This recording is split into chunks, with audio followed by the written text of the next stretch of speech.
at you with another talk, and by popular demand, John Bosnitch is back with us for yet another talk. John, welcome back. Good to be back. Thank you for choosing to spend some time with us. We value the time that you spend with us. I've been chasing you down. The subscribers may or may not know, depending on how much they pay attention to Telegram, for the last week or so. And I've been arm wrestling Iranians and Chinese to get some airtime with you. And Russians. And Russians. And Russians.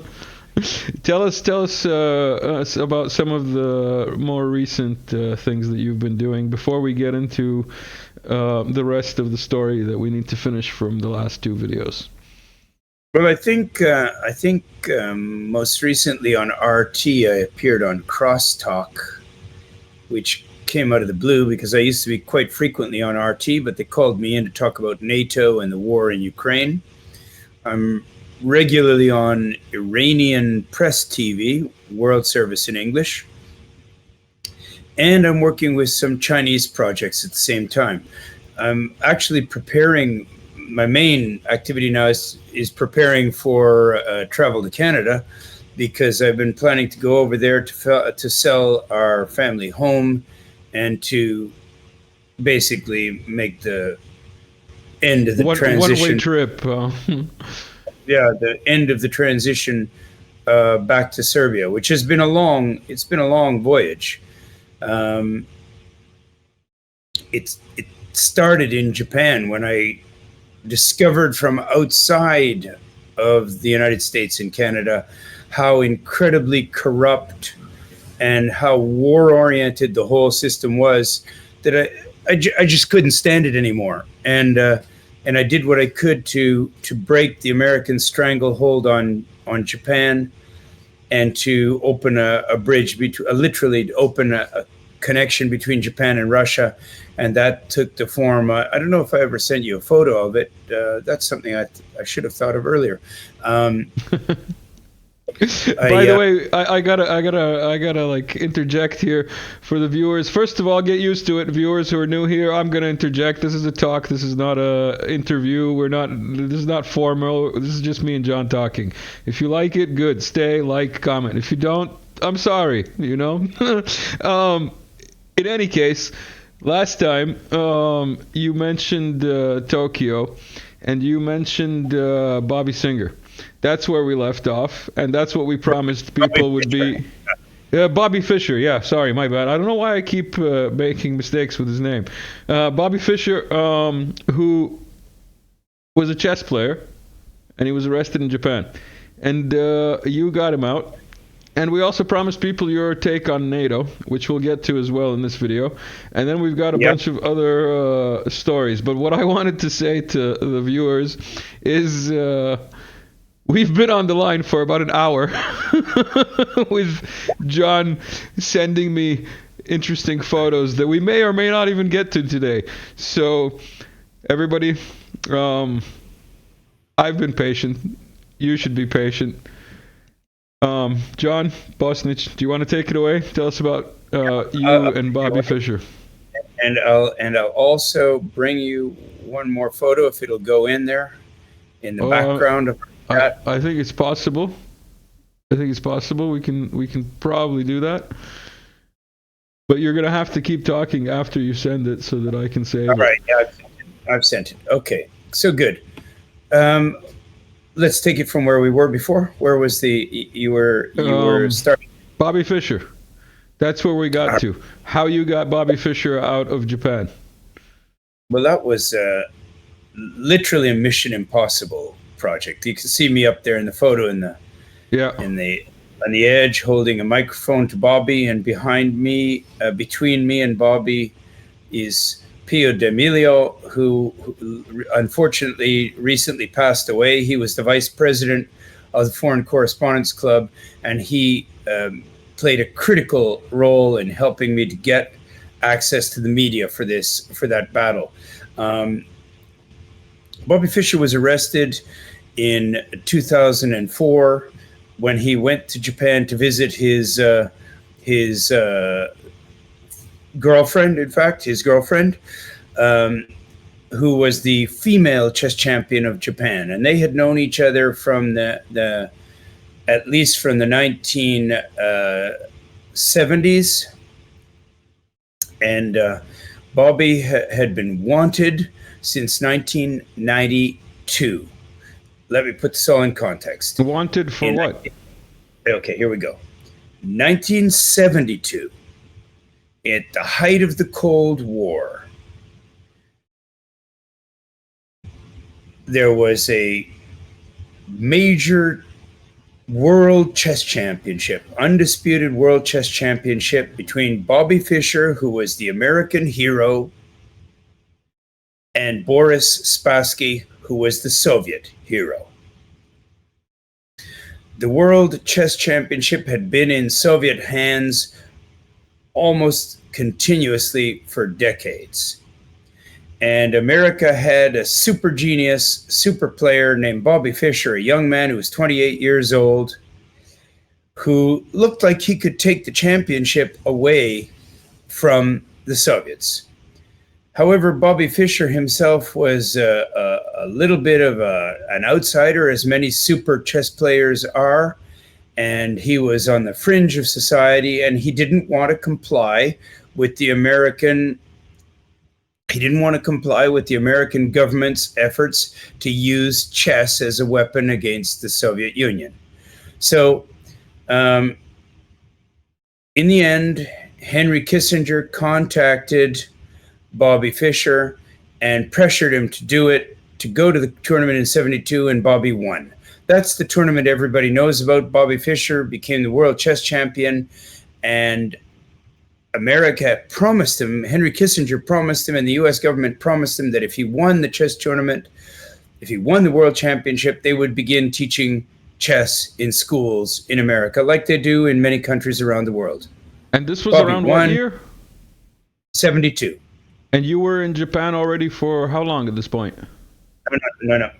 1972, I was 11 years old, and by chance, I was here in Serbia visiting my relatives, my grandfather, my uncle, and so on, here in Serbia in 1972, and I was listening on a pocket radio to the moves being made in Iceland, where he was playing the World Chess Championship.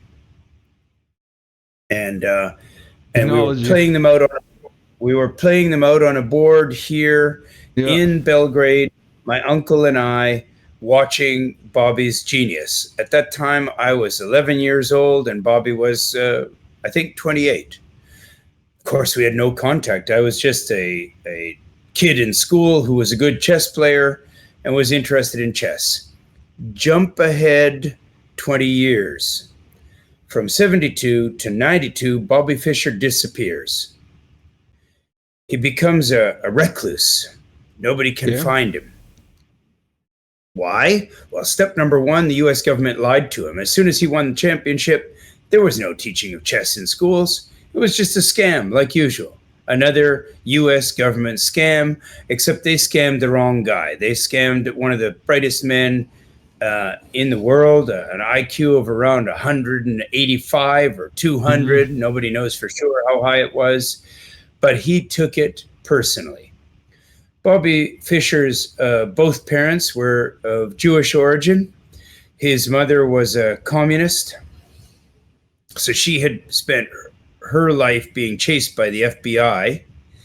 His father, he never knew his father until much later. His father didn't come to the United States. He was a Jewish Hungarian.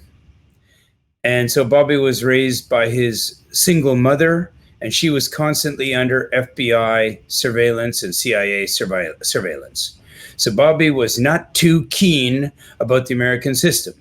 But Bobby also did not like Israel, and he did not like the Jewish lobby in America, which he said, and he maintained all of his life from a young age on, that Israel controlled America, and that the Israeli lobby in Washington controlled the U.S. government. So as you can imagine, John? that's not very John? popular.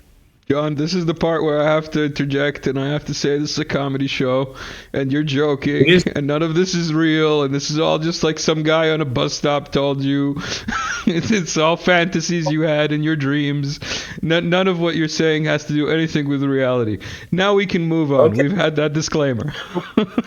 So Bobby, like me, grew up listening to AM radio. Because at that time, at night, you could hear radio stations from all across North America if you had just a pocket radio set. And Bobby followed the teachings of Garner Ted Armstrong. Garner Ted Armstrong was an evangelical Christian preacher who had a program on radio that came on every night at around 10 or 11 at night. It was called now I've forgotten it. Just a second. Garner Ted on the World Wide of God or something. The World Wide Web of God or something. All right. Bobby listened to that, and I listened to that. Not because I was particularly a Bible pounder, but because it was very interesting the way Garner Ted Armstrong analyzed biblical prophecy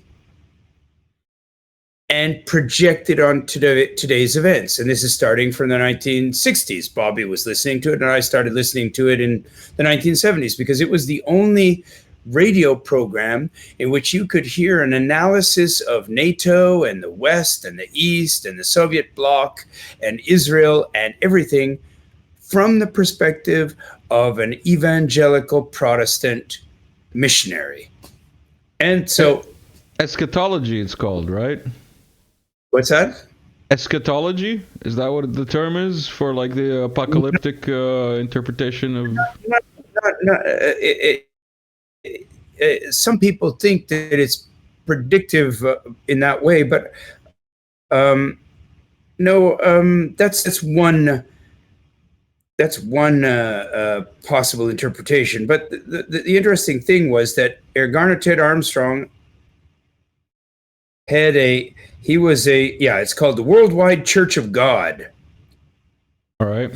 Garner Ted Armstrong was the son of Herbert W. Armstrong, who formed the Worldwide Church of God, which was a Seventh-day Adventist. In other words, they recognized the Saturday as the Sabbath, and they told predictions about the future events on Earth based on the Bible.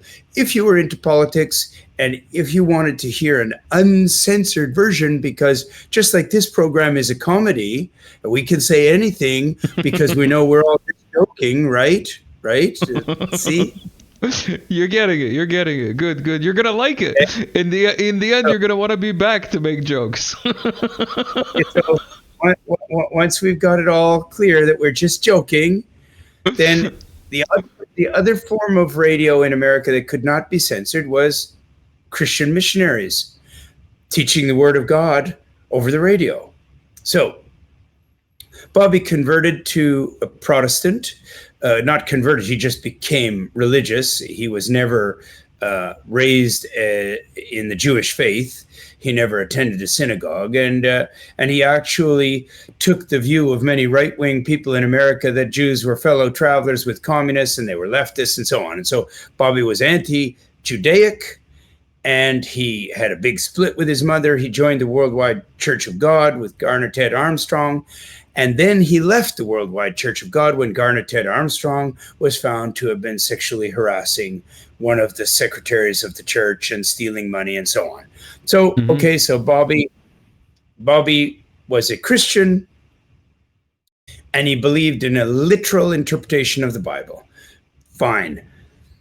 So, how does this tie in with later events? Well, in 1992, after Bobby has disappeared from society because he doesn't like America, because he thinks it serves Israel and so on, Bobby shows up handing out pamphlets in a crazy propaganda series. He gets arrested in the 1970s, putting pamphlets condemning Israel on windshield wipers in some parking lot in Pasadena. He gets arrested.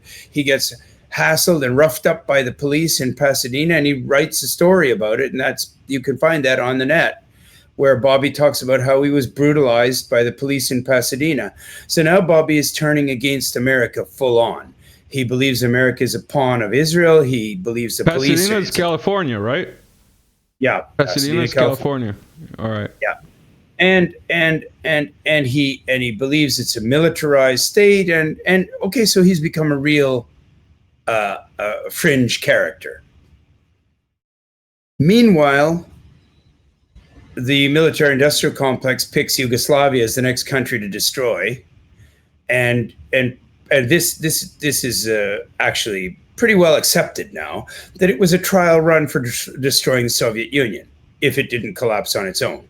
So Yugoslavia gets targeted, and during this build-up to the destruction of Yugoslavia, Bobby gets contacted by the government led by Slobodan Milosevic to play a rematch, to break the sanctions against Serbia in particular, and to come to the former Yugoslavia, come to Belgrade.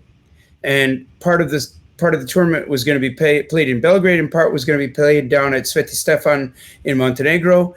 And they offer him a really nice purse, because Bobby has earned no money whatsoever for years. He's been living on the couches of friends. He's been traveling across America, and he's been roughed up by the police, and he hates America now because he believes America is just a military-industrial complex. That's his view. So the Serbian government contacts Bobby and says, listen, would you like to compete for a $5 million purse? Winner takes $3.5 million. Loser takes $1.5 million. Bobby goes, okay. What year? 1992. So this is exactly so the beginning of the Yugoslav stuff. That's right. So it's exactly 20 years after he won the world championship in 72 in Iceland. So here we are, 20 years later. Bobby accepts this offer. Tournament is set up. The money for the tournament comes from several of these pyramid scheme banks, Daffy Bank and so on. Mm-hmm. Bobby comes over here, and he scores a resounding victory, and he thrashes Spassky a game. He collects the money, but just before he does that, George Bush Sr. puts sanctions on the former Yugoslavia. Because when they want to destroy a country, of course, they sanction it, try and crush it economically, and then bomb it, and then invade it. Okay, so, it's a joke, of course, right? We wouldn't actually, we would never fall for anybody telling us that propaganda. It's in Yugoslavia or in Syria or Iraq or Ukraine today. No, how could you ever imagine that would be reality? Coincidence. Yeah, anyway, so right before he starts to play, the U.S. government contacts Bobby Fischer and says, we've imposed sanctions on the former Yugoslavia. If you play the chess game, if you play the chess tournament and you accept a prize, a monetary prize, you'll be violating economic sanctions against Yugoslavia, and you'll face up to 20 years in prison and a fine of double the amount that you received. So if you receive $3.5 million, if you win, then you're owing $7 million. And if you don't pay the $7 million the minute that you receive the $3.5 million, right? If you don't pay when you say the U.S., you mean the Department of Treasury. That's right. It's like, yeah, no comment. If you don't pay us $7 million penalty immediately upon receiving the $3.5 million prize, then you're facing the 20 years in prison or longer. Plus, you have to pay actually $7 million instead of $3.5 million that you received. And for all the time that you don't pay the $7 million, there's interest on interest compounded daily. Okay, so that's 1992. Bobby wins the money, takes the money. He takes the letter from George Bush Sr.'s government, rips it up, spits on it on CNN, throws it on the ground, and says, let's play chess. Plays chess, wins the $3.5 million, and he's on the run now. He can't go back to America.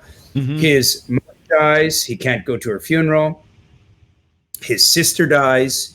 He can't go to her funeral. And they continue to chase him around the world. So he has to hide. Bobby realizes that they don't really want to arrest him because it would be kind of a show trial. The world champion of chess is on the run from America after winning the world championship for America. So it just looks terrible. So Bill Clinton decides not to go after him. And the Republicans just, they've got the warrant. There's a warrant out there for his arrest, but, they don't act on it. Until George W. Bush gets in power. And I'm a friend of his speechwriter. So I've spoken about this with people who were in the Oval Office. And when George Bush came into office, he said two things. He goes, now that I'm the president, we got two matters we got to take care of. We're going to hang that Saddam. He tried to kill my daddy. And we're going to arrest We're talking Bobby. about Junior. Okay, I was going to ask Junior or Senior, but we're talking about Junior. Yeah. Junior, W. W. So W says, we're going to hang that Saddam because he tried to kill my daddy. And we're going to arrest that Bobby Fischer chess player boy. We're going to lock him up and throw the key away. So they go. They make a war on Iraq, which of course didn't attack anybody and had no weapons of mass destruction. It's all just a big lie. They kill 500,000 people there, most of them children. Madeleine Albright says it's great. Bobby Fischer gets angrier and angrier. They hang Saddam live on television, as we all know. It's because there were no comedy shows like this that he got angrier and angrier. If he had somewhere like this to voice his frustration. Folks, we live in a paradise. This world is so great. Everything that's going on is horrible. It's all that stuff that's happening in Ukraine. That's just comic entertainment from Washington to you. Enjoy it. W. Bush, W for Washington, and W for wipe them all out. That's it. 3 W's. World Wide Web of deceit. Anyway, Bobby gets the money and he runs. And they come after him. And Bobby manages not to get arrested. They kind of dampen it down because it's too embarrassing for America until 9/11. 9/11 happens, and the whole world is up in arms about this, except for one guy. Well, actually two, but we didn't meet yet. One guy who they were really upset about was Bobby Fischer. Bobby Fischer's down in the Philippines, and he hears about the 9/11 attacks, and he goes on radio, and he's wait. He knows how to do math as well. This chess player. So so he probably counted that there was 2 planes and 3 buildings. That's correct. And I see where this is going. A lot more. So he goes on the radio live in the Philippines with the Philippine chess master, and he says something to the effect of, America is the great Satan. Goddamn America. Iranian propaganda. Well, but Bobby Fischer, born to two Jewish parents, a born-again Christian, said, basically, America has been attacking and bombing all the countries all around the world. Basic physics is reaction, action, reaction. So somebody put down the Twin Towers, and Bobby thought it was a good thing because it followed America's activities in the Middle East. And so Bobby then went back on the wanted list, because as soon as they heard that Bobby was attacking America right after the 9/11 bombs, George W. put him on the wanted list and said, we're going to nail that boy so we can get him. Okay, so Bobby's living in the Philippines and bouncing back and forth to visit his girlfriend, the Japanese chess champion, female chess champion. And in 2004, while I'm live on Radio Japan World Service, reading the news now I've been working at Radio Japan since 1990 or 1991. So 15 years I've been on world shortwave radio and television and so on out of Japan. I went there because I put police in jail in Canada and had to split if I wanted to live. So I ended up in Japan. Bobby was there because he was basically staying away from America because he had to split because he said something they didn't like. And that means in America that it's time for comedy hour, the comedy hour being Bobby going to jail. Anyway, so Bobby comes to Japan and he runs his passport through the card reader in Tokyo's Narita airport on the way out of Japan. He visits his girlfriend there for 3 months. He's going on the way out, and on the way out, he puts his passport through the card reader and an alarm rings, and a group of Japanese police with kendo sticks, okay, big long bamboo sticks, beat one of the most intelligent men in world history about the head for 5 minutes until they knock him to the ground semi-conscious. They break his teeth out, they bruise him, they put lumps and welts all over his head and across his arm, and he's covered in blood, and they bundle him up and take him off to jail. That day, the story breaks, and I'm live on television, and for the first time in the 15 years that I've been working at Radio Television Japan, the door opens to the sound lock, and a senior editor crawls in on the floor, okay? Crawls in under the camera, under the mic, crawls in on the floor and gives me the story up on my desk. And it's on a yellow piece of legal paper, and it goes, in new top news, in breaking news, world chess champion Bobby Fischer was arrested today at Tokyo's Narita airport for violating the U.S. sanctions on the former Yugoslavia 12 years ago in 1992. Bobby's expected to be extradited and sent to the United States in the next couple of days to face effectively life in prison and a fine of some $20 million. I read this story. I get the story first on this planet.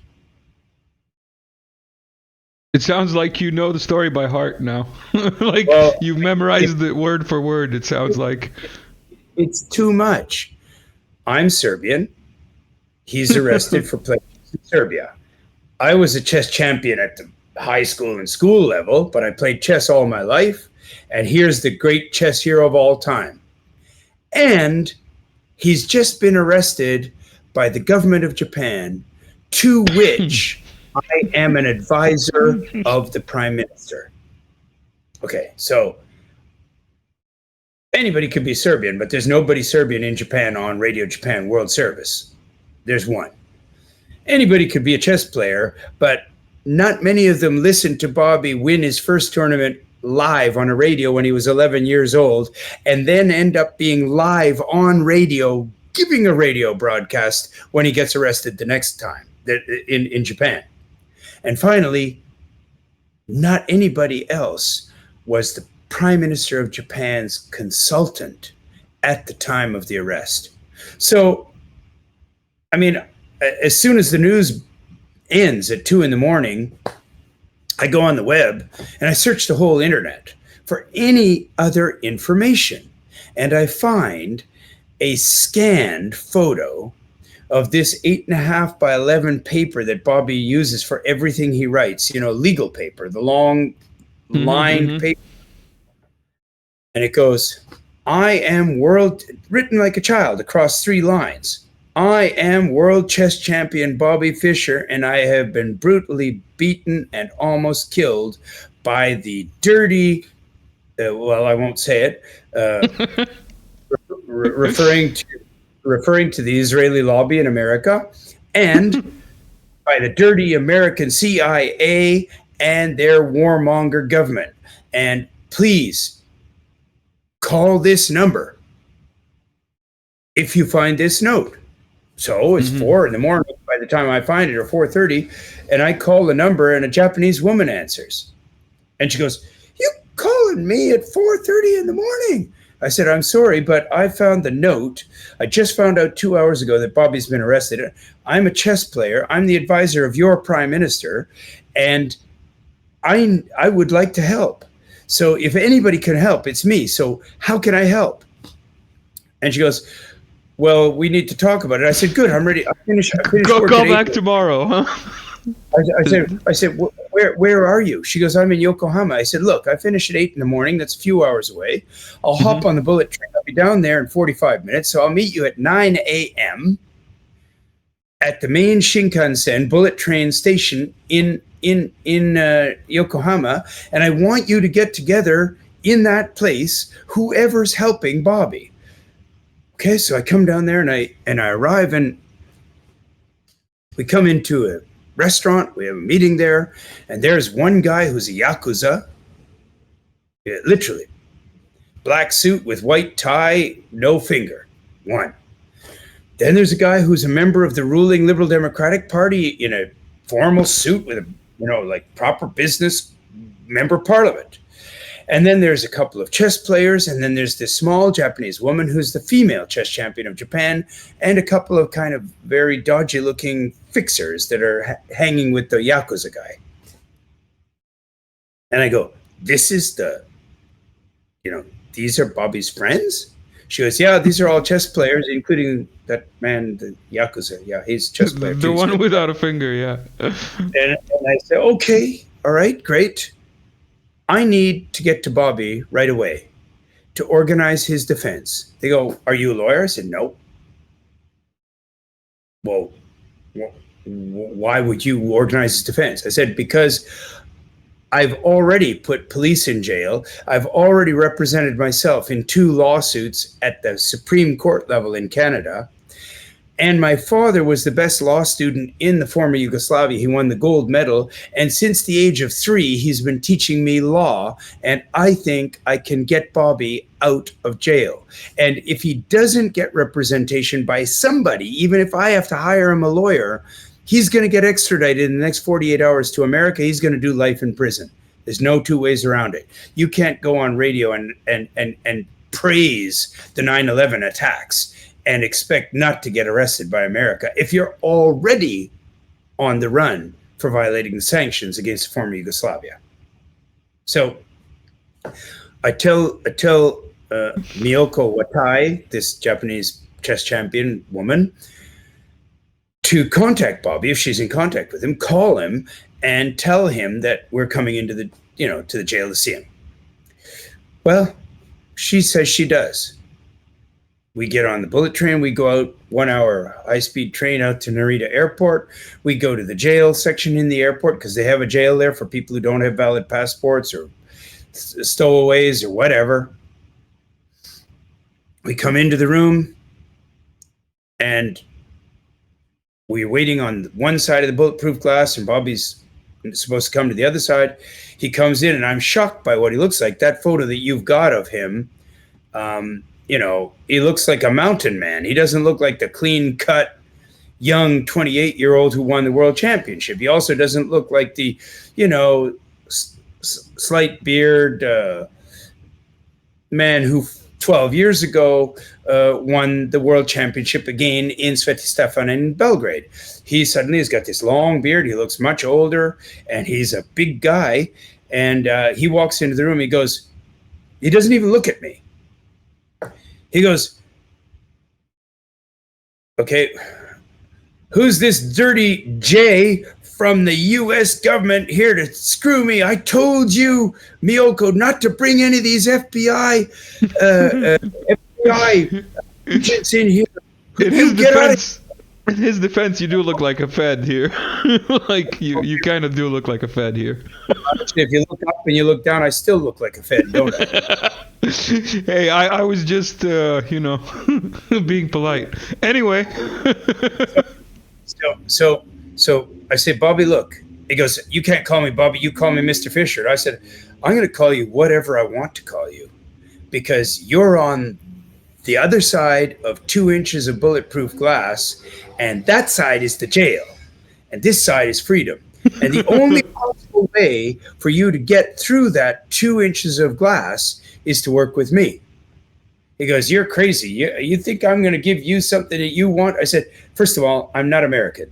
Second of all, I'm not Jewish. If that's what you were thinking I wasn't afraid of, I'm not Jewish at all. And if I need to prove that right now, I'm going to prove it right here and now. And I pull up and I start to go for the belt. No, don't. Miyoko, don't look. And then I realized that they're a couple, right?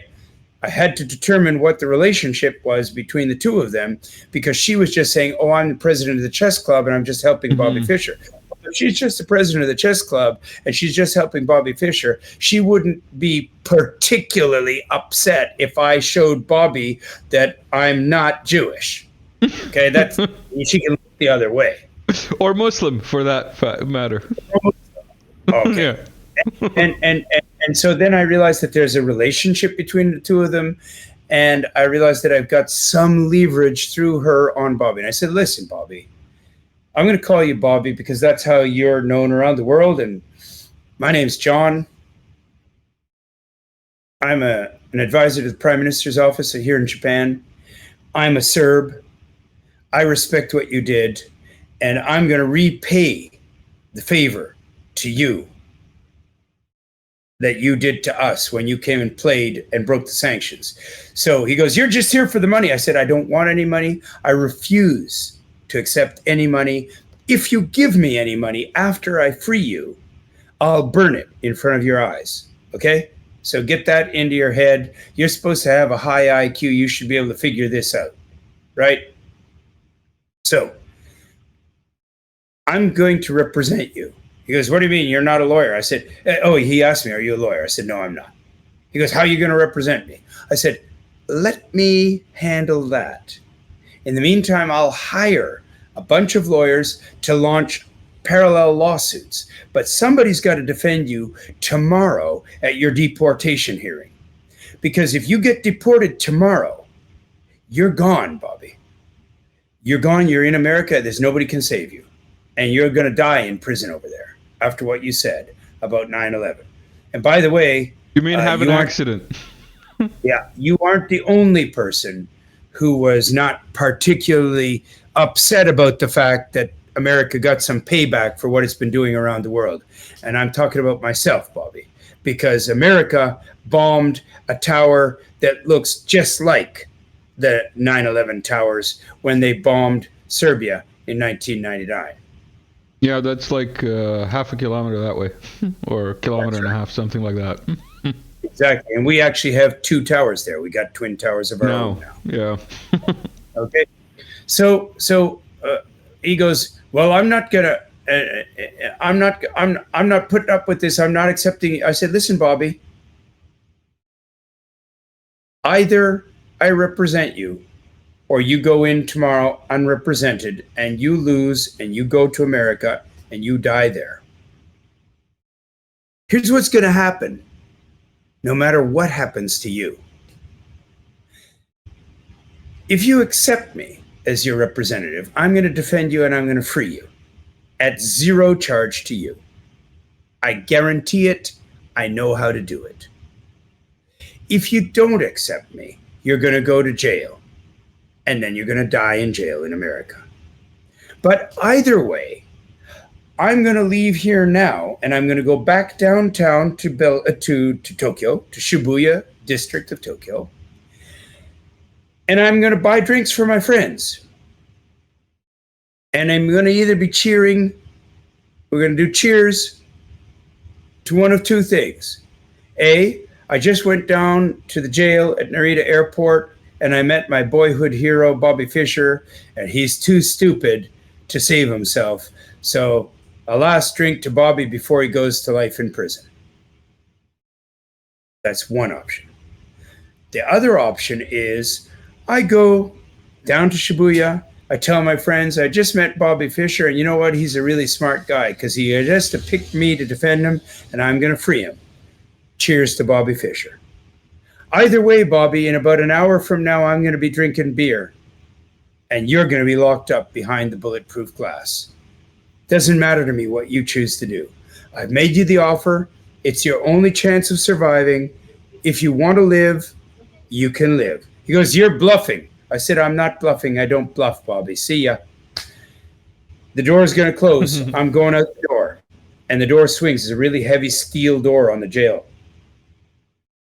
And it's closing, and I count down. I can see how long it's going to take to close, and I go, 10, 9, 8, 7, 6, 5, 4, 3. Okay. He yells. He goes, okay.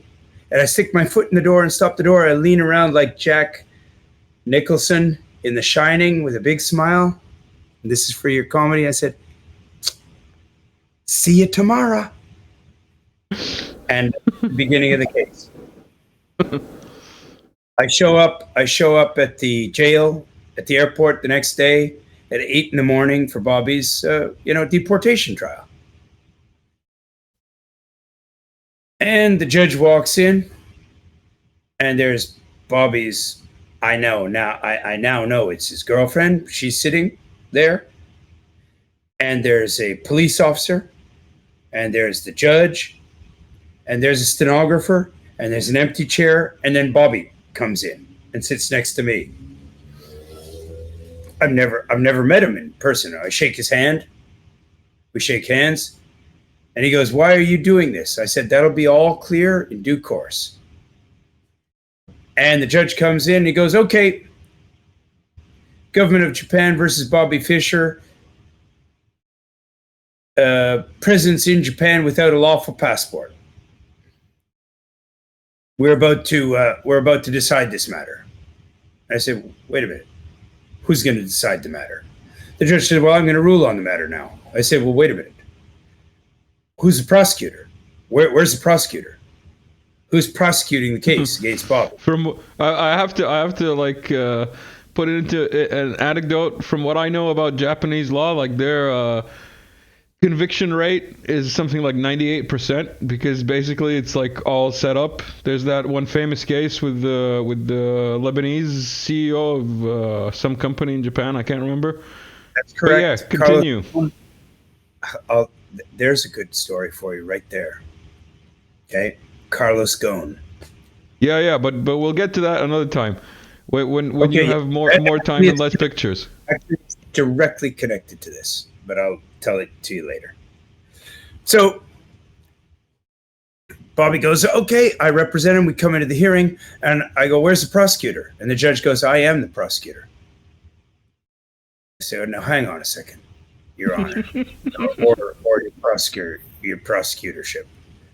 Which are you? Are you the judge, or are you the prosecutor? He goes, well, I'm the prosecutor and I'm the judge. We're efficient in Japan. It's efficient. You're going to lay the charge, and then you're going to rule on whether or not your charge is justifiable. He goes, that's right. And I said, okay, are you going to present your case now? He goes, what do you mean? I said, well, I'm going to defend Bobby, and so I need to know what the case is against him. Because until I hear what the case is, I can't defend him. And he goes, well, Bobby Fischer was in Japan without a valid passport. I said, okay, can I see the invalid passport? He goes, what? I said, can I see the evidence that his passport is invalid? He goes, well, they took it away. That man took it away. I said, what man? He goes, well, the man from the U.S. Embassy. I said, okay, do you have a photo of the passport? He goes, no. I said, so you're planning to arrest and deport this man to America, where he has another legal matter pending based on the evidence that his passport is invalid, and that evidence I can't see. Well, the American embassy has the passport. I said, can you request that the passport be brought back? He goes, I don't know. I said, well, how about trying? How about picking up the phone and calling the embassy right now? Who was the man who took the passport? What's his name? He goes, his name was Bill. Bill who? I goes, well, he just said he was Bill. I said, so you gave an American citizen's passport to an unidentified person named Bill, who you don't know who he was, and that passport is the only evidence that my client here committed a crime. He goes, well, yes. I said, okay, could you please call the U.S. Embassy right now and get the passport? He goes, well, I can't. I said, yes, you can. Here's the number. Call. I passed my phone over. Of course, nobody's going to answer or anything. And I said, hello, is this the U.S. Embassy? Can I speak to Bill, please? Like 500 employees. So that doesn't go anywhere.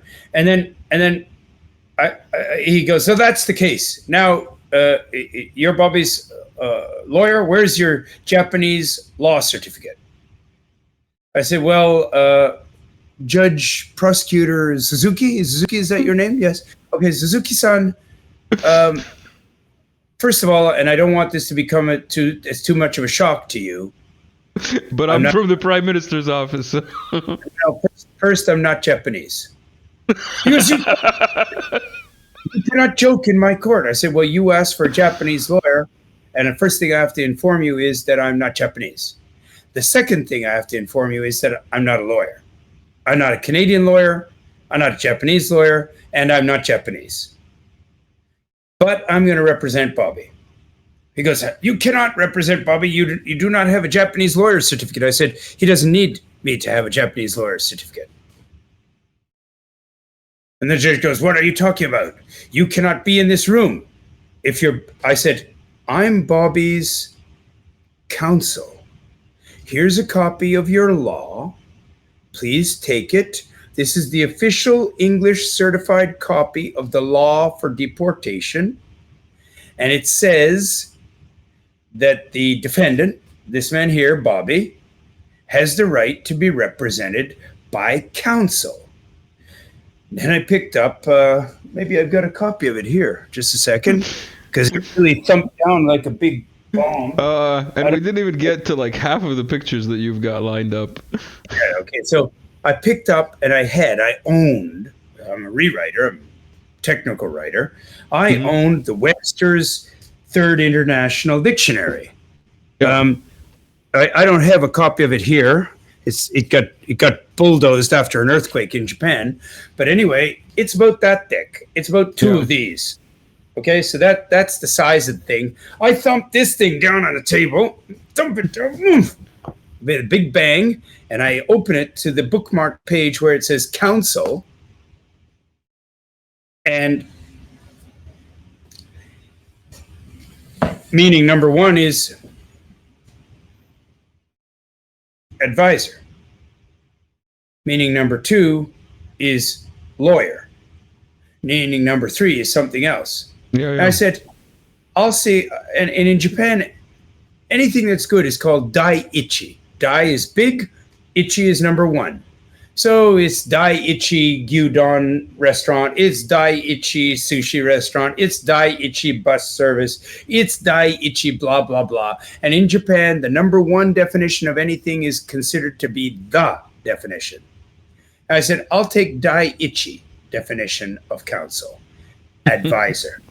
I'm Bobby's advisor. Here's the standard dictionary of the English language. Please look, advisor. That's what it says right there. So I'm Bobby's representative in this trial. I'm going to be representing him. I'm his advisor. I do not need to be Japanese. I do not need to be a lawyer.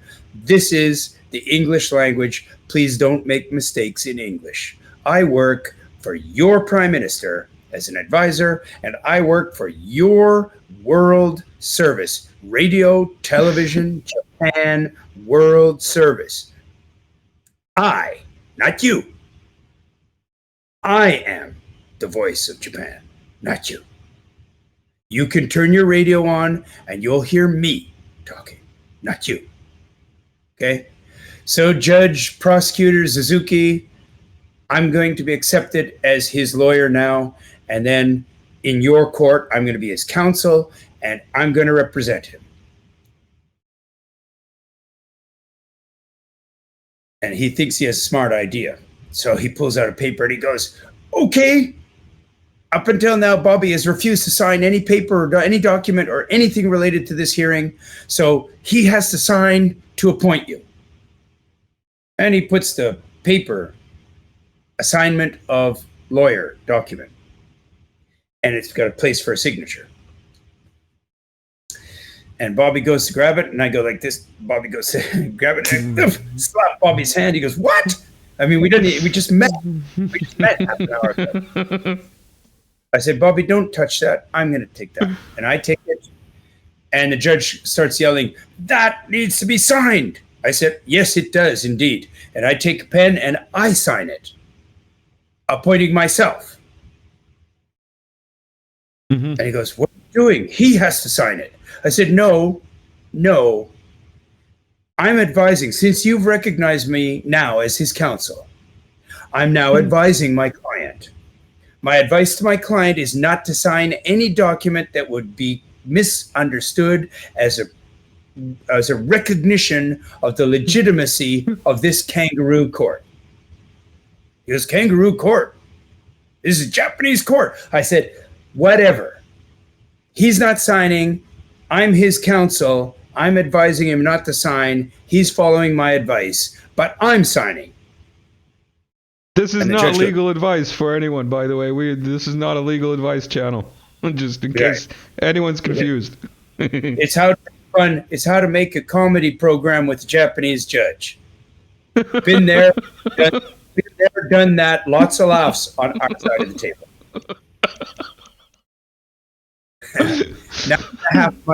9.5 months of laughter. That's how long the battle went on.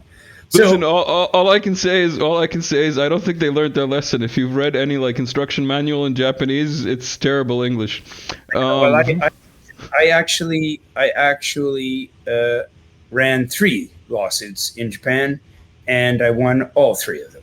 And in 3 instances, I represented people and spoke as a witness. And in 3 instances, all 3 of the people went free and were not detained, were not arrested, were not punished. You were saying this saga lasted for how long? 9 months, you said?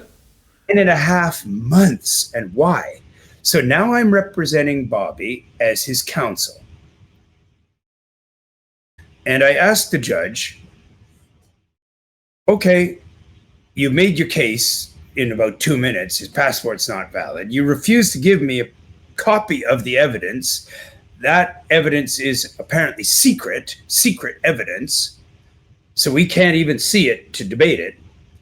And so now I want to make the defense, right? And he goes, yes, okay, make your defense. I said, well, how long do these defense presentations are? How long are they in this court? He goes, usually 10 to 15 minutes, the whole trial. I said, the whole trial is normally 10 to 15 minutes? He goes, yes. And he looks at his watch, and we've already been there half an hour. I said, well, first, I'm signing the paper. He goes, why are you signing the paper? I said, because I'm appointing myself as the counsel. He goes, but you can't appoint yourself. I said, yes, I am. I'm appointing myself as your counsel, Judge Suzuki, because you need a lawyer, because you don't know Japanese law, and you're violating Japanese law, and I'm going to appoint myself as amicus curiae, which means friend of the court, and I'm going to advise you how not to keep breaking your own law, and that's what I'm going to do here. Now, I want you to recognize that so we can get on with this trial. He goes, if this means we can get on with the trial, then okay, I accept. I said, stenographer, I want a printout right now of he accepting that I am now amicus curiae, friend of the court of this trial. Then the stenographer prints it. I said, I need your stamp on that. So she pulls out her little hanko and stamps it. Now it's legitimate. The time, 9:20 a.m.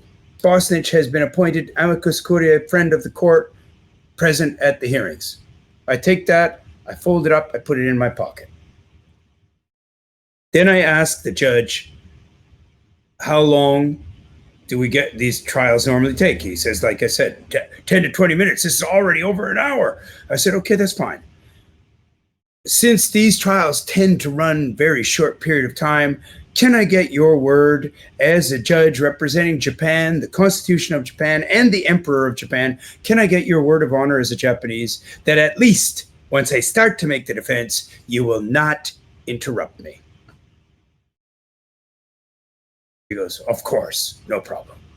I said, great. Stenographer, can you print that out, please? That Judge Suzuki said that he gave his word on behalf of the government of Japan and the law of Japan and the Emperor of Japan with your hanko stamped on it, and that he's not going to interrupt me. Can I get that piece of paper, please? Get that. And Bobby looks at me and goes, what are you doing? I said, just stay chill here. Do you have these papers somewhere still? I bet you do. No. I had all of that. I had all of that in storage, including Bobby's notes and my notes from the trial. Everything was in storage in Japan. I left it at a friend's storage building. Yeah.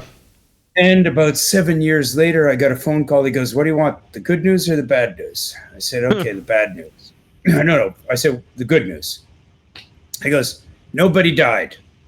I said, okay, what's the bad news?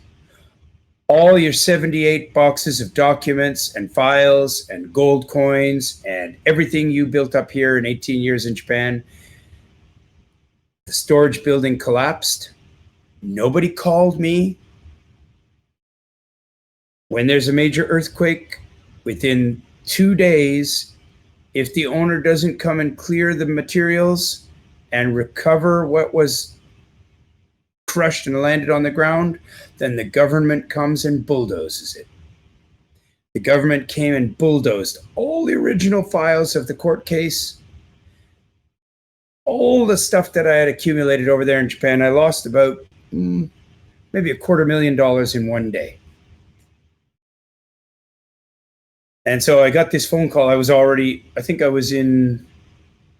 here in Serbia. And I remembered how when I was working for money, I made a lot of money over there. My salary peaked at $50,000 per month, no tax. For an expert, don't pay tax. $50,000 a month. I was thinking, that's 5 months solid work, 20 hours a day, like crazy work. It just evaporated right now, at least $250,000. And now I was here in Serbia. I'm no longer earning those great big amounts of money. And I just took a deep breath and I thought, well, at least I don't have to go back to Japan to pack all that stuff up and ship it in a container. There you go. Optimistic. Welcome to Serbia. Welcome to Serbia. 50,000, 10,000, 200,000. It's better to be here without any money and to be free in Serbia than to be piled full of money in the West or in Japan and have no chance of doing anything like a normal human being except being a slave to the system. So it took me about 30 seconds to just take in a deep breath and say, well, that's the quickest $250,000 anybody ever lost. That's it. Onward and upward. Anyway, back to the story. I get the judge to promise that he's not going to interrupt me. And since you've already had these long interviews with me, you'll know what happened next. I just started to talk. And I talked from, we had already gone from 8 until 9 something. And I talked all day.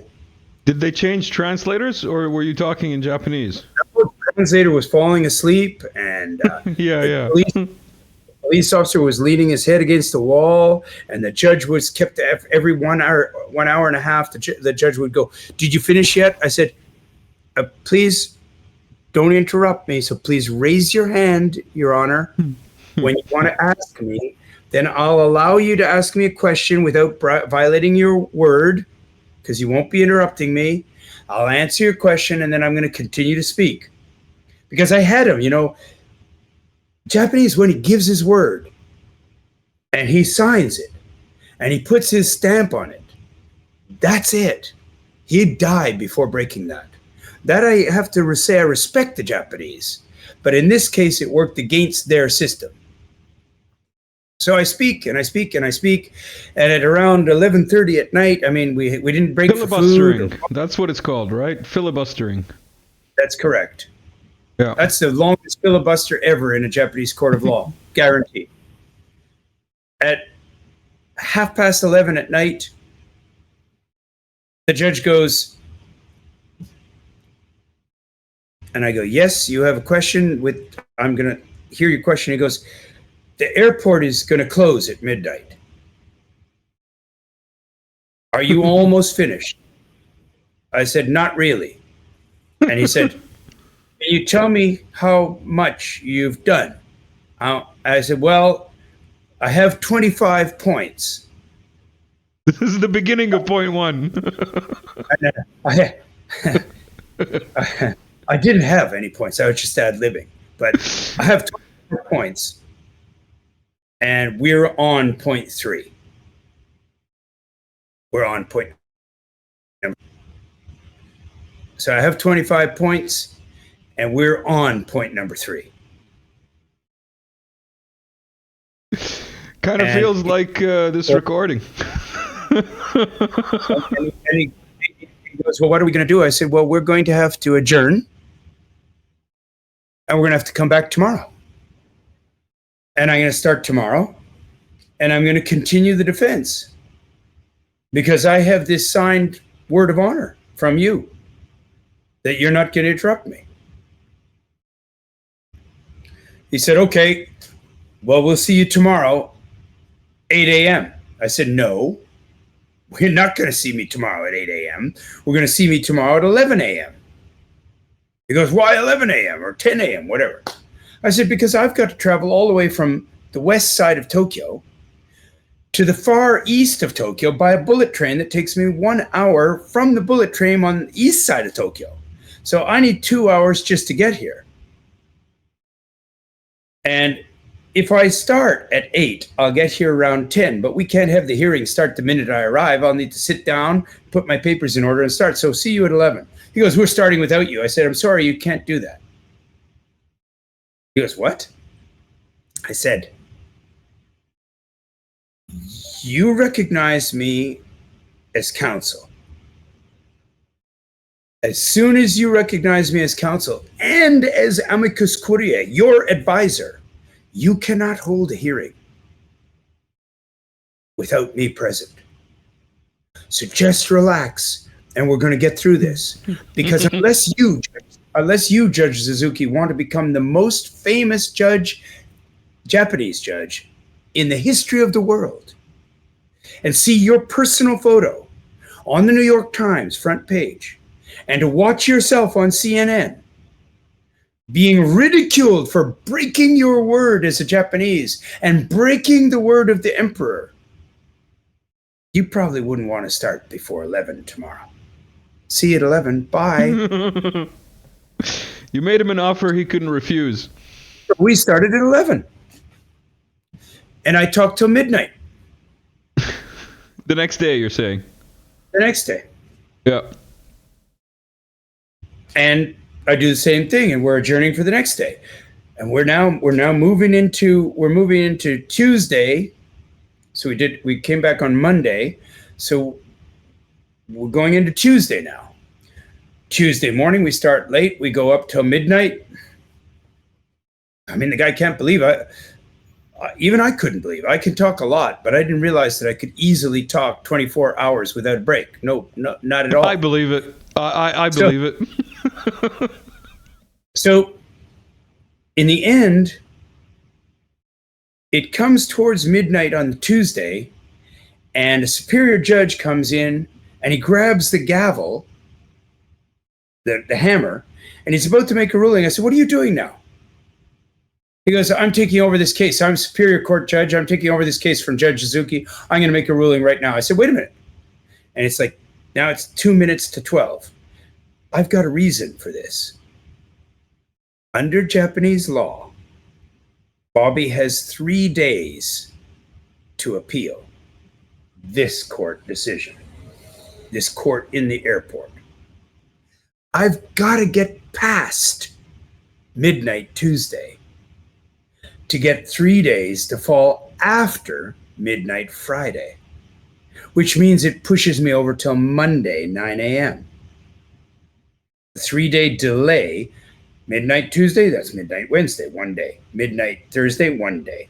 Midnight Friday. So I got to get 1 minute past midnight, and I just delay this guy, and he hammers the gavel down at 12:02, which is Monday, because Friday's over. Now we've got a ruling at 12:02 midnight, just after midnight on Tuesday, and I get in touch with Miyoko, and I say, listen, Miyoko, now we got to hire some serious lawyers. Because what I've done is I bought us the time to go and interview lawyers.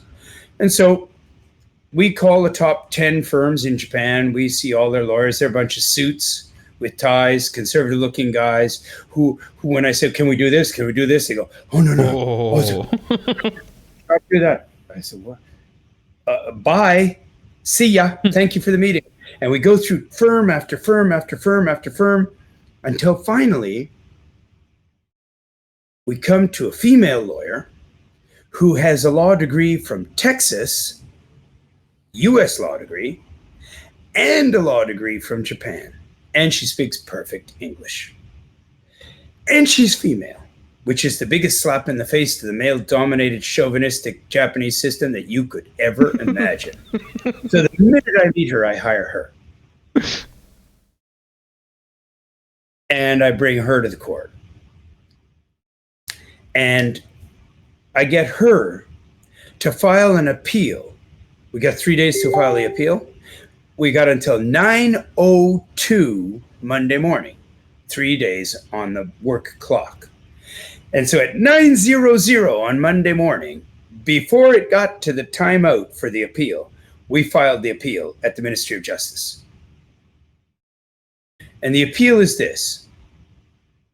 We had to find grounds to not allow Bobby to be handed over to the United States, to be extradited to the United States.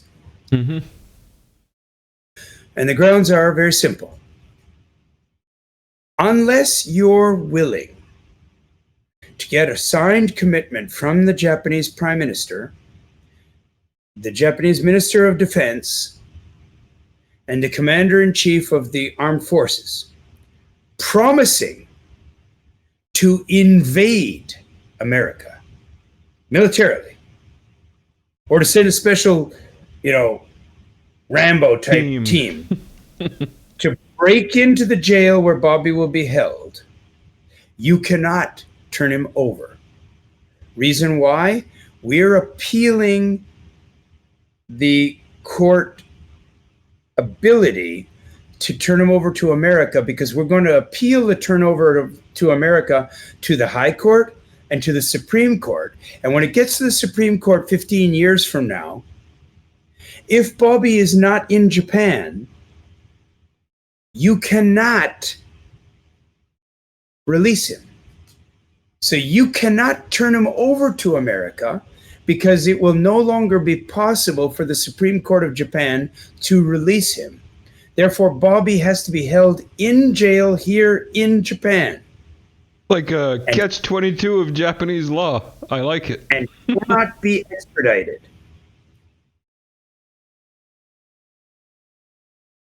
And the minister said, that's true. We cannot extradite him unless we can promise that we can force America to surrender him back. But he's going to America for breaking the sanctions. He's going to do 20 years in jail, so we cannot get him back. And there's an open arrest warrant for him. And if you guys turn him over, you've turned him over without ever producing the canceled passport. And the passport was never canceled according to American law, because there's a law called the U.S. passport law. And the U.S. passport law said that nobody from the embassy can just take your passport and cancel it and put holes in it. There has to be a trial. And the trial was never held. So Bobby has to have a trial here in Japan to first cancel his passport before you can say that he actually was here illegally. So until the United States sends a court to Japan to legally hear his case, cancel his passport, and then formally notify you that his passport was canceled, he can't go. And they put a stay of extradition. And so now Bobby is held in jail in Japan, pending the resolution of our appeal. Mm-hmm. There's a video which you can pull off the internet if you just put Bosnitch Fischer, AP, about me saying 20 years ago, 19 years ago, saying exactly these words in a press conference in Tokyo. You should grab that video and just run it. I'm trying. I'm typing it as you talk. Just keep talking. Bosnitch Fischer, AP, Yeah. And you're going to see a video. You should run that video now if you can grab it. No. Do you see it? It's in. No, I'm it's in getting. YouTube. I'm getting some. Hold on. Look it up. Hold. Look it up on YouTube. Bosnitch Fischer, YouTube. All right. I'll keep looking, but you just keep talking so that the people have something to listen to. What I'll do is I'll get it for you right now. Or that. Okay, give me 1 second. See, this is now your readers can see that this is actually on the fly. Yeah, and we've got like I don't know, a lot of videos and pictures lined up that we still have to cover eventually. Hang on. I'm going to give you the link right now into your into the chat. Yeah. Your brother chat here. No, into the personal one here. Okay, just a second. How do I get back to that one? I popped it out for you. Yeah. Just a sec. Personal chat. Where? Okay, I think I have to go. What do I have to do? Where? Okay, as I said earlier, this Telegram interface leaves a bit to be desired. I think I found it. Here we are. Here. I think I found it. This it? Yeah, that's it. Pull it up. Where's TV? There we go. Fischer, the chess world's most... Bobby has not yet received the letter. When he does, then he'll start to think about appealing the purported revocation. That's the letter. And there's background documents for that. The Japanese at immigration acted on a different letter. Secret evidence. Okay, take those words because that's what Bobby calls it and that's what we've referred to it through the hearing. Secret evidence. A letter purporting to have been sent by the U.S. Embassy in Tokyo to immigration on June 8th, which we could not obtain a copy of and which we were not allowed to even see or read at the hearing when we were appealing the revocation of the passport. Foreign Affairs in Kaifu cabinet. So he stood still. He was then jumped by a number of men who threw a tarp or a blanket over his head a la Abu Ghraib and proceeded to beat him and restrain him as he struggled to stand up and stay in his position. His face, when I met him, which would have been last week, his face showed visible bruises. His teeth are visibly chipped and broken. He lost teeth. His right arm at the wrist, it's tending to be reduced in size now, but his right arm above the wrist had a large welt. That's it. That's the... So that was the beginning of the battle. That's 2004, summertime. And then until March 2005, that's what I was doing.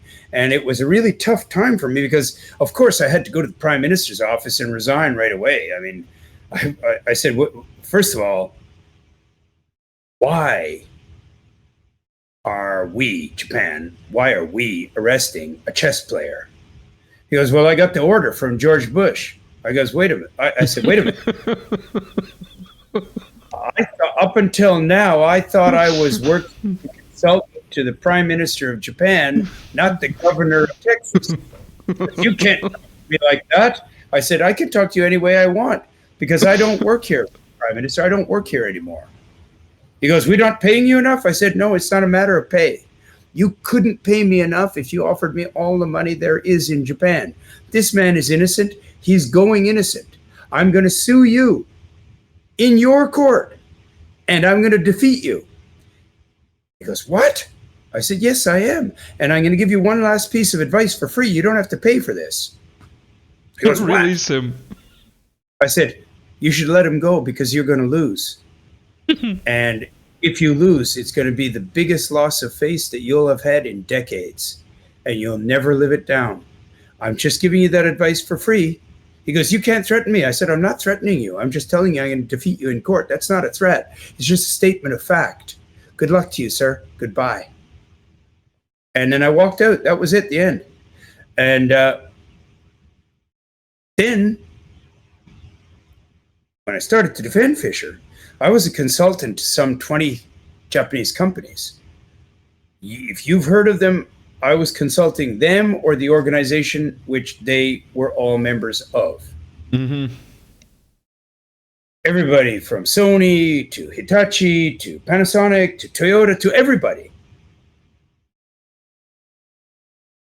And most importantly, I was a speechwriter and communications consultant to Kikkoman, which we mentioned earlier, Kikkoman soy sauce. Yeah. I've still got the tab open. Yeah, and the There we go. Kikkomans, the president of Kikkoman soy sauce is the straight family line from 1596 or 1595 till today. He's still the honorary president of the company. He's in his 80s. And all the other companies called me up and said, well, Mr. Bosnitch, we're sorry, we cannot, the American embassy contacted us and we had to choose, I said, of course I advise you to let me go rather than lose your business in America. And we're talking hundreds of millions. But the president of Kikkoman called me up and he said, Bosnitch-san, we've been contacted by the American embassy and I wanted to hear from you what you think we should do. And I said, well, of course, I'm advising you to sever your links with me to protect your company because I advise you, I consult for you, I'm a communication consultant to you, and I have to do what's best for your company, and that's it. And he goes, well, unfortunately, this is a complex situation, but nobody tells Kikkoman who works for Kikkoman. So Bosnitch-san, how much were you earning from all your clients added together per month? I said about $50,000 US a month. He goes, if you want to stay, just doing the same work that you do for me now, just a few hours a week, Kikkoman will compensate you for the full $50,000 every month from now for as long as you want to stay in Japan. The last of the samurai, basically.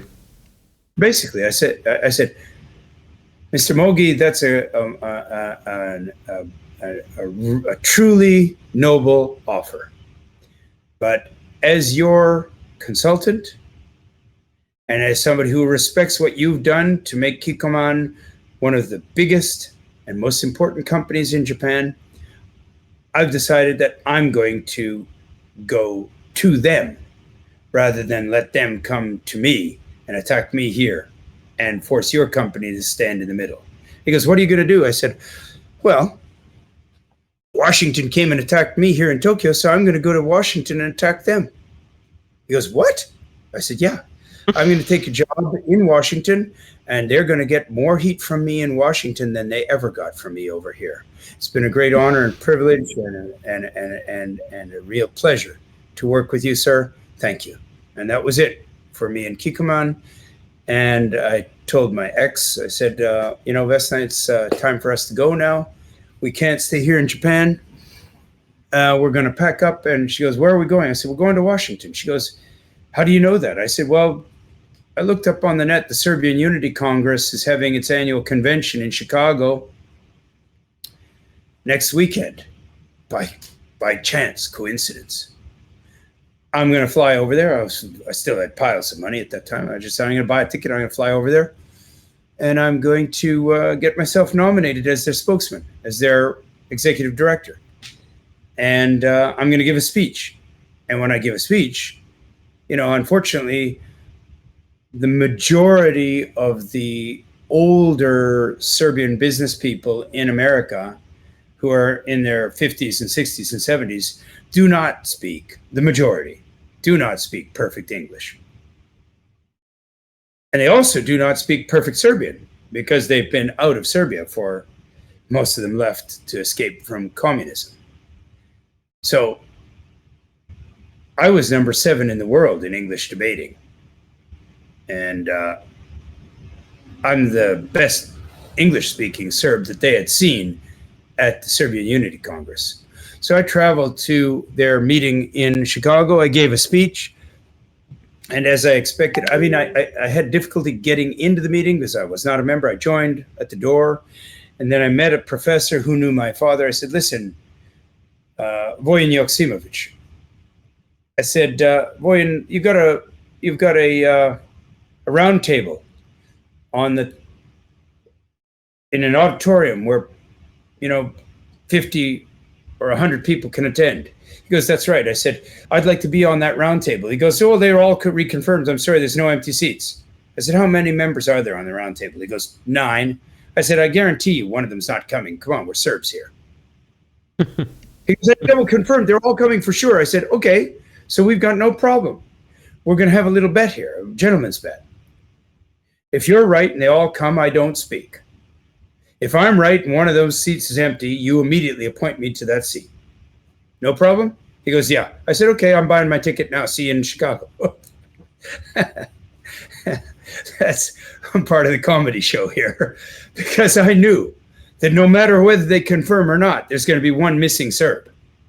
Somebody didn't come to the battle like usual, right? It didn't show up.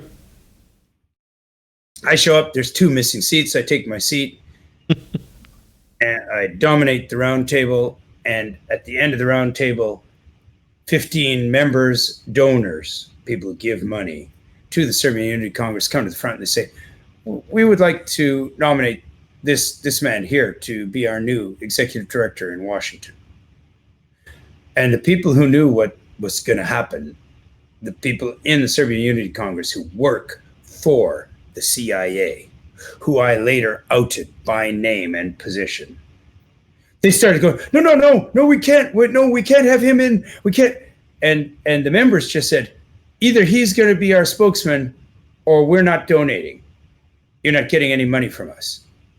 And some of these guys are people who are giving $50,000. And that sealed it. And I was hired by the board of directors on the spot. I flew back to Japan. Vesna, my ex-wife, Vesna, let's pack our stuff. She goes, what's happening? I said, well, I've lost all my jobs here in Japan except for one, which I'm not going to continue. We can't stay here. So we have to go to Washington. And I've already got a new job there. The salary is about 1/4 or less than my minimum salary here in Japan. But we can survive. We'll figure it out. So we're off. And we can't stay here, so we're going. I mean, we don't have a choice.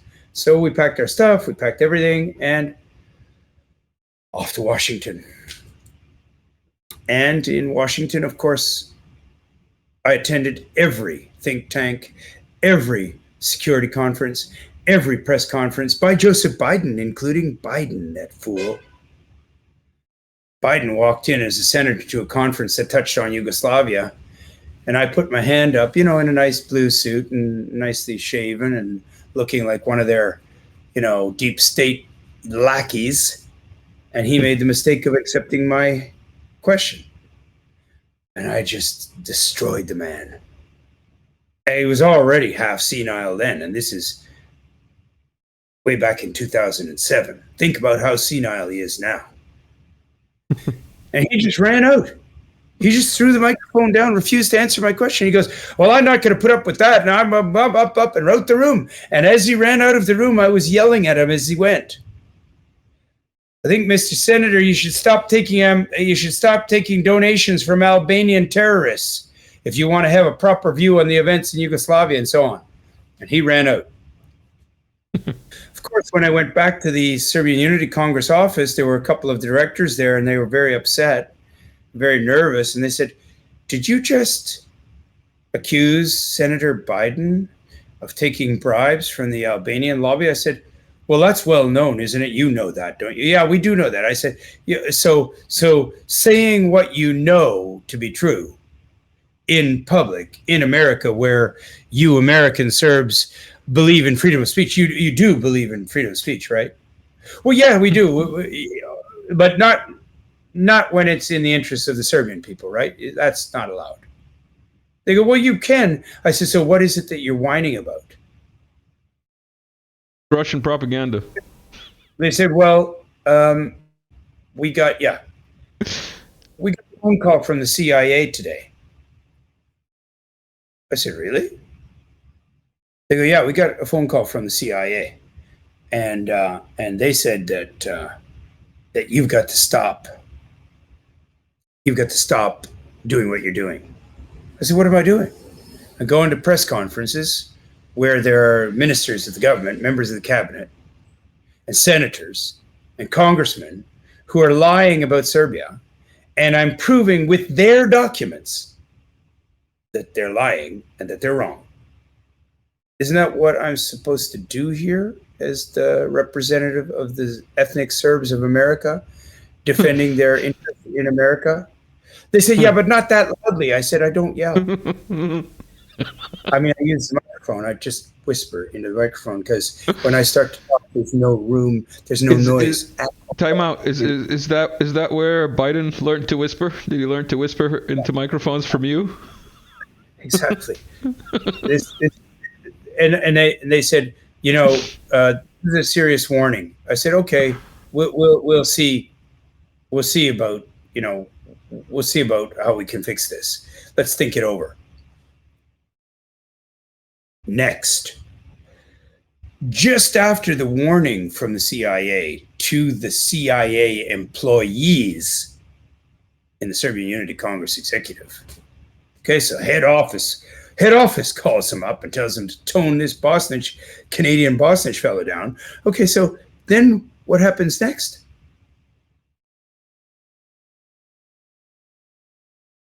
Some guy comes in and he goes, I didn't get paid. I'm at the office. These rich Serbs in America who are more American than they are Serb. I mean, they're 99.9% American and they still have a Serbian surname. And they still speak Serbian because both of their parents spoke Serbian. Mm-hmm. But these guys are Americans. And their interest in Serbia is to make Serbia a colony of America, which they serve. Let there be no doubt about that. That's not my opinion. The previous executive director of the Serbian Unity Congress told me that himself before he married a Russian wife and left for Russia, where he now lives. Okay?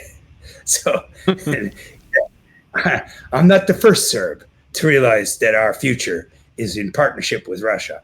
The previous Serb was a U.S. military officer, married a Russian woman, and left for Russia, where he still lives today. I think you mean a Russian agent.